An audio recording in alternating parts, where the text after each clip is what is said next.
There are 4 basic steps you can take when reading a poem that will help you to make sense of the message the author is sending to you. Let's look at a poem entitled The Reason for Stars by James Hearst.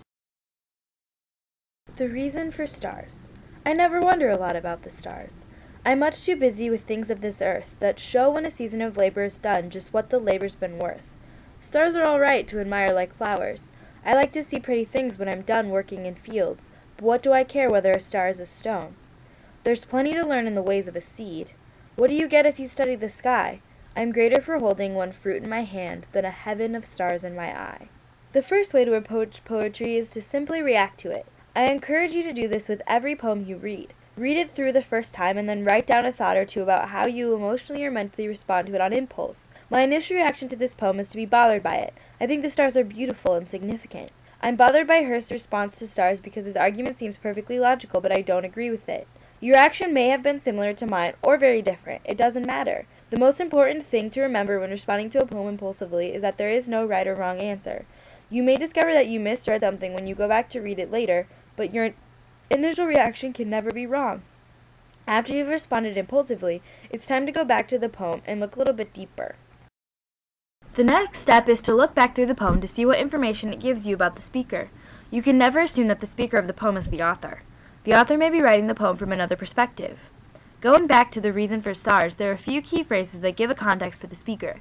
Things like labor and working in fields and fruit in my hand create the image of a farmer. If we think about this poem from the perspective of a farmer, we can think about it a little bit differently. A farmer may not find any sort of importance in the stars because his life and his salary are tied to the land. Thinking about the poem from the perspective of the speaker helps us think about the poem as the speaker would see the message. Another step you can take is to identify any specific words in the poem that stand out to you, especially if there is repetition.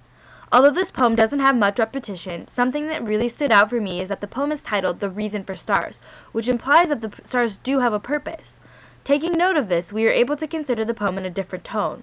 Perhaps instead of being a poem about a farmer saying that the stars have no purpose, it is about a farmer who loves the stars tremendously and is grappling with himself because logic tells him that they serve no purpose in his life. The final step I will suggest to you is to identify any areas of the poem that don't make sense to you or seem odd. In The Reason for Stars, the line, "But what do I care whether a star is a stone?" is puzzling to me. What does Hearst mean when he says this? Is he saying that, looking at the context around the line, he thinks they're pretty to look at the end of the day but doesn't care about their origin or what they're made of? Or is he somehow comparing stars to the stones farmers have to pick up out of their fields before plowing? It is important to keep in mind that identifying aspects of a poem that are troubling or confusing to you does not mean that you have to have an answer or to figure it out. It's important to think about what it might mean, but if you can't come up with a solution that makes sense to you, that's okay.